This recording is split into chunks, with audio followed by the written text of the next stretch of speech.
Bonne nouvelle pour la rentrée académique 2022-2023, l'École supérieure d'administration, d'économie, de journalisme et des métiers de l'audiovisuel ESAE vous ouvre les portes de ses différents sites. À Gbedjomende, à Bomé-Calavi, à Kpakpa et même à Parakou, l'université ESAE vous offre des bons d'études et des demi-bourses dans toutes ses filières en licence 1, 2 et 3. Et pour les 100 premières inscriptions en master 1 et 2, bénéficiez des demi-bourses. Nouveau bachelier, vous avez au moins la mention assez bien. Inscrivez-vous vite à ESAE et bénéficiez d'un bon de 50 000 francs CFA. Étudiants, étudiantes et nouveaux bacheliers, payez 200 000 francs CFA en sciences de gestion, sciences économiques, sciences juridiques et en administration des affaires en licence 1, 2 et 3 et 500 000 francs CFA en master 1 et 2, 250 000 francs CFA en administration générale, administration des finances, journalisme et métiers de l'audiovisuel en licence 1, 2 et 3 et 600 000 francs CFA en master 1 et 2. Alors, inscrivez-vous vite et profitez des offres exceptionnelles mais également d'un enseignement de qualité à l'université d'excellence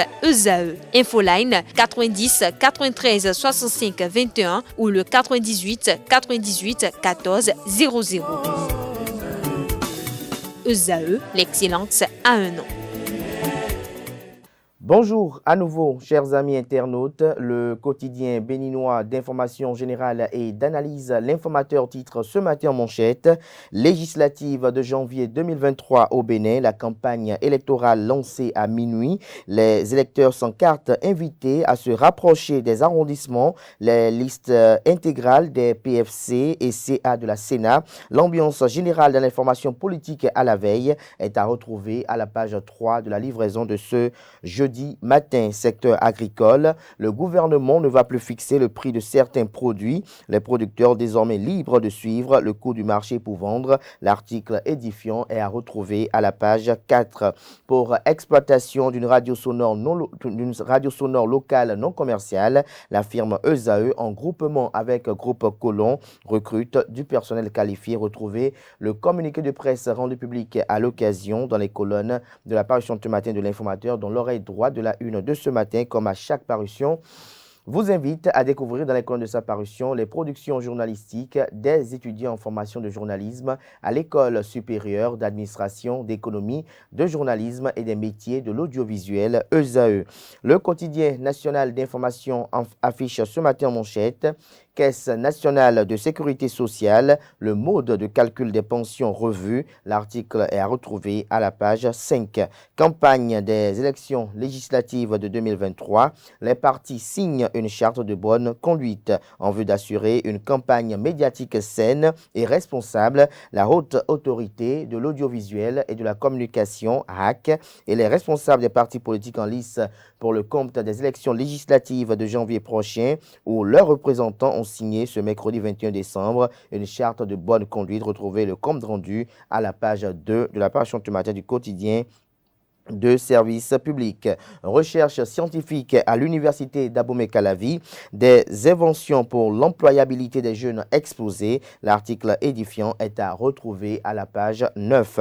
Le matinal ce matin en manchette parle de la fin de la fixation du prix plancher de cession du soja, du karité et du cajou. Les raisons de la décision du gouvernement: le gouvernement du Bénin ne fixera plus de prix plancher du soja, du karité et du cajou dans le cadre de la campagne de commercialisation. Cette bonne nouvelle pour les producteurs agricoles leur permet désormais de vendre leurs récoltes comme ils l'entendent, une décision qui est motivée par plusieurs facteurs. Retrouvez les 10 facteurs à la page 11 dans la parution du matin de le matinal, lesquels facteurs figurent au sein du compte rendu du Conseil des ministres effectué hier au Palais de la Marina. Toujours à la une de le matinal de ce matin, législative de 2023 au Bénin, les partis politiques en lice signent la charte de bonne conduite.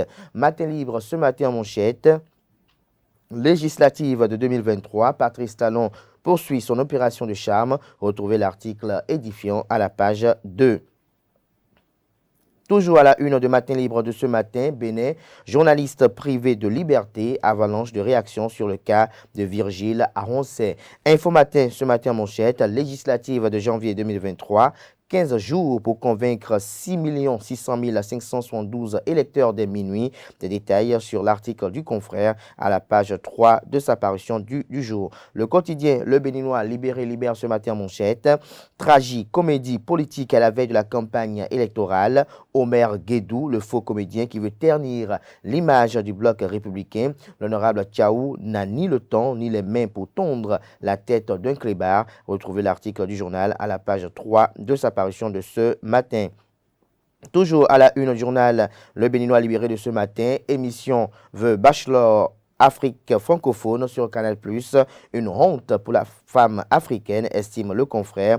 Des détails sur son analyse de cette émission dans les colonnes de sa parution de ce matin. Toujours la une du quotidien Le Béninois libéré de ce matin, élection libre, transparente et apaisée au Bénin. Amouda Issifou échange avec l'aumônier national. Le grand regard ce matin en manchette, campagne électorale pour le compte des élections législatives de 2023. Richard Boni Ouourou invite la jeunesse à un deal. Très actif et attentif à l'actualité de son pays où qu'il se trouve, le politologue béninois Richard Boni Ouourou, bien n'étant pas candidat aux élections législatives de 2023, a un regard sur cette actualité. Ainsi, à travers une interview exclusive accordée au journal Le Grand Regard, l'opposant au régime de la rupture fait une analyse du processus électoral en cours. Et il a profité de l'occasion pour attirer l'attention de la jeunesse sur ce qui doit constituer son deal avec les candidats à ces élections. Retrouvez l'intégralité de la dite interview exclusive à la page 6 de la parution de ce matin de Le Grand Regard. Toujours à la une du même journal ce matin, célébration du 50e anniversaire de l'amitié entre la Chine et le Bénin. Jinping Tao et Jean Keta font de Ganvier la capitale des arts martiaux. Dabaro titre à sa une ce matin, législative de janvier 2023 au Bénin. La Sénat publie la liste des PFC et CA. L'Indépendant ce matin en manchette, sous-secteur de l'enseignement supérieur privé. Des universités privées autorisées reçoivent des étudiants étrangers. Ceci est légal et différent de la filière anglophone déjà interdite au Bénin.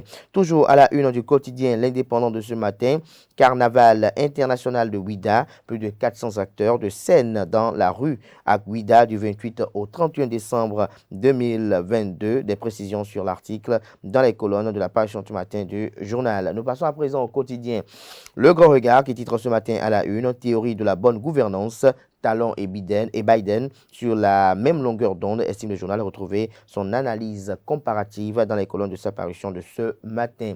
La primeur propose ce matin à la une, législative de 2023 au Bénin.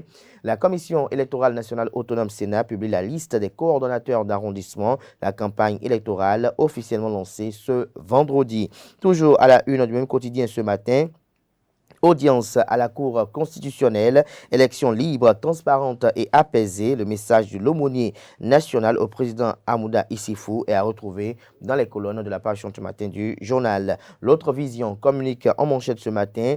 Élection législative dans la 5e circonscription électorale. Bernard Ouimbo, le choix éclairé de Abdoulaye Biotchane au cœur d'une effervescence populaire. Les populations surexcitées prêtes à attendre le coup d'envoi de la Sénat pour porter le candidat en triomphe. L'événement du jour, au titre ce matin en manchette, commercialisation du soja, du karité et du cajou, fin de la pratique de fixation du prix plancher de cession, une décision du gouvernement au profit des producteurs. Décryptage info ce matin à la une, législative de janvier 2023, les électeurs sans pièces attendus à la NIP du 21 décembre 2022 au 5 janvier 2023. Le journal Le Télégramme titre ce matin en manchette, législative de 2023 au Bénin, que les plus forts gagnent selon le président de la Sénat, Sakalafia. La liste des coordonnateurs d'arrondissement et des 81 points focaux communaux est à retrouver dans les colonnes de la livraison de ce matin du journal Le Télégramme qui propose ce matin également à sa une du jour, sécurité en période de fête de fin d'année. Le directeur général de la police républicaine, le général Soumaïla Yaya, fait une promesse aux malfrats. Retrouvez la dite promesse à la page 4. Noël Chadaré, les informations confirment que les salaires ont connu une augmentation selon le journal ce matin de Le Télégramme. Retrouvez des précisions dans les colonnes de sa parution de ce matin, le journal qui nous apporte l'information selon laquelle deuil dans l'armée béninoise, le général de division Soumanou Oké inhumé ce vendredi. Nous passons à présent présent au journal La Loupe qui titre ce matin en manchette « Élection législative du 8 janvier 2023 au Bénin. Démarrage ce vendredi de la campagne électorale vers 15 jours de confrontation des idées, de présentation de programmes et de déballage. Les règles élémentaires à respecter par tous les candidats et formations politiques en lice. Une charte de bonne conduite signée à la haute autorité de l'audiovisuel et de la communication HAC. Toujours à la une du même journal ce matin, organisation des élections législatives de 2023 au Bénin, liste des 546 coordonnateurs d'arrondissement et 81 points focaux communaux de la Commission électorale nationale autonome Sénat sont à retrouver dans les colonnes de la parution du matin du journal. Il s'agit bel et bien du quotidien La Loupe. Nouvelle mutation ce matin en manchette, législative de janvier 2023, les sages conseils de l'ancien président Thomas Boniaï aux candidats démocrates de la 9e circonscription électorale sont à retrouver à la page 3. Nous passons à présent au journal Le Routier. Violation flagrante de l'article 56 de la loi sur le code électoral. Un des préfets du Sud Bénin en campagne ouverte au profit d'une formation politique. Nous passons à présent au journal La Cime de l'Info. Législative de janvier 2023, Bernard Ounibo, une chance pour la population de la 5e circonscription électorale. Plusieurs infrastructures socio-communautaires sont à son actif. L'article édifiant est à retrouver à la page 3. Toujours à la une du journal La Cime de l'Info de ce matin. Élection législative de 2023, le mouvement populaire de libération étend ses tentacules à Adiengoulet et Ilelakoum à Bantais, le candidat ou la candidate, j'allais dire, Marie-Thérèse Amoussou et Rogatien, j'allais dire, et Georgette étaient le mardi dernier au quartier Adiengoulet et Ilelakoum. Des détails sur les identités complètes des 10 candidats et également cette activité politique dans les colonnes de la livraison de ce matin du journal La Cime de l'Info. Info du moment, titre ce matin à sa une, élection législative du 8 janvier prochain. La Commission électorale nationale autonome Sénat lance les campagnes électorales demain. L'autre temps, le label titre ce matin à sa une, sortie discographique à la veille des élections législatives de 2023. Gracien Rossino, alias Général Grazi, lance un single pour la paix et l'unité nationale. Le journal Les 4 vérités titre ce matin à sa une, alerte mauvaise gestion dans les cars à Gamay, Kodo, Ouin et Agnito. Rudo, ils allaient écrire Rudo, Ouin et Agnito, Patrice Talon et Gaston Dossoui, appelés au secours, des élus convoqués, des mains invisibles bloquent le dossier. Les acteurs dénoncent la mauvaise gestion de plusieurs millions et exigent la publication de l'audit commandité avant la tenue des assemblées générales ordinaires en janvier 2023. Toujours à la une du même journal ce matin, département du Koufo, retrouvailles des anciens élèves du collège d'enseignement général 1 de Dazové, samedi et dimanche prochain. Toujours à la une du journal, les 4 vérités de ce matin, Bénin Football. Patrice Talon échange avec les présidents de club ce jeudi à 17h. Les dirigeants sportifs demandent au chef de l'État de penser aussi à d'autres sports. Nous passons à présent à l'hebdomadaire satirique et humoristique paraissant à Cotonou qui affiche cette semaine en manchette. Le Père Noël n'est plus crédible, nous voulons la mère Noëlie, j'y arrive. Enfin, une maman Noël, la fin d'une injustice. Retrouvez ce que cache le confrère à travers cette œuvre satirique dans les colonnes de sa parution de cette semaine. Ce sera tout pour la présentation de quelques titres parus ce jour dans la presse locale. Les quotidiens sont disponibles dans les kiosques au prix de 300 francs CFA, également accessibles en ligne pour ceux d'entre eux disposant d'un site internet. Place à présent au bulletin matinal d'information de ce matin.